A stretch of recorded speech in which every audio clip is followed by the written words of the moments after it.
दूसरों का संस्कार जो है हम खुद ही दोहराने लग जाते हैं। जैसे कि फला आदमी बहुत गुस्सा करता है, बात बात पर गुस्सा हो जाता है, उसका व्यवहार अच्छा नहीं है, उसने हमारे साथ अच्छा नहीं किया।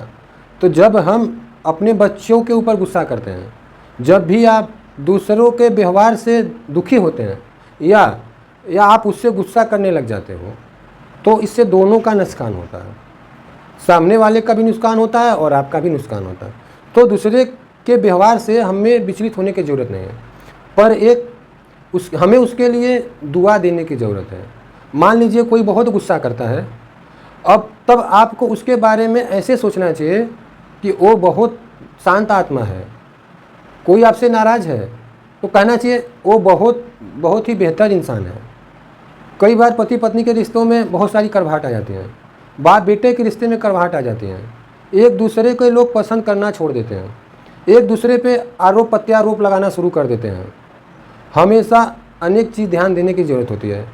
इन सब चीज़ों से हमें विचलित होने के बजाय हमारी जो दुआ है उनके लिए वो दवा की काम करती है। इसलिए हर परिस्थिति में, हर हालात में हमें दूसरों के बारे में, उनके व्यवहार के बारे में पॉजिटिव थिंकिंग रखनी है, ना कि निगेटिव थिंकिंग रखनी है।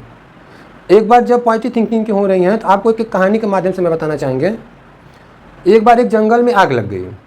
एक चिड़िया थी, जाती थी समुद्र से पानी लाती थी और फिर जंगल में लाके ऊपर पानी छोड़ देती थी।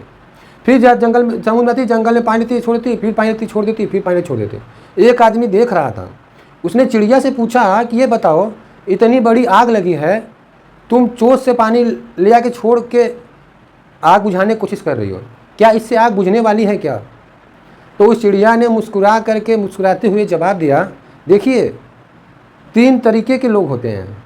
एक वो लोग जिनकी वजह से आग लगी है, दूसरे वो लोग जो आग हुए जंगल को देख रहे हैं, और तीसरे वे लोग जो आग को बुझाने की कोशिश कर रहे हैं।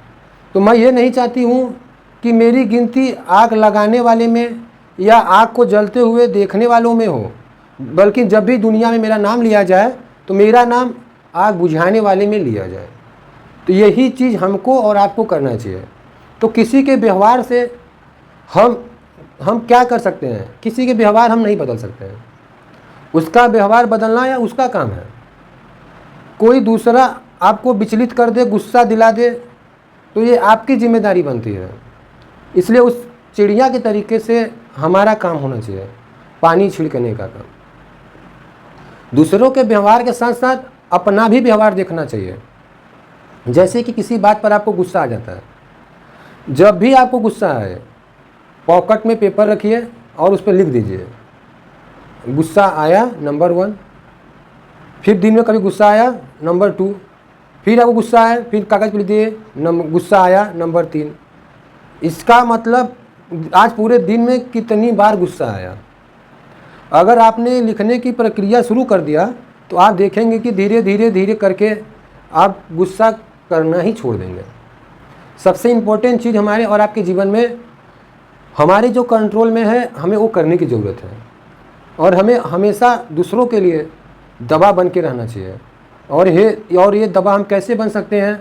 जब हम दूसरे को दुआ देते रहेंगे, दूसरों के बारे में अच्छी ओपिनियन रखेंगे, दूसरों के बारे में भगवान से प्रार्थना करते रहेंगे, हे भगवान ये अच्छी आत्मा है, ये भगवान ये शांत आत्मा है, बहुत बढ़िया व्यक्ति है।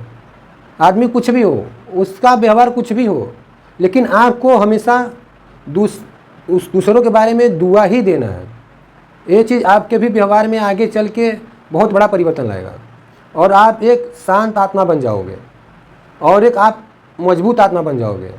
आप एक ऐसा व्यक्ति बनते चले जाओगे जिसकी लोग दुआएं देंगे, अनुसरण करने लग जाएंगे, और जो है मिसाल बन के आप तैयार हो गए। दुआ दीजिए, दुआ ही दवा है।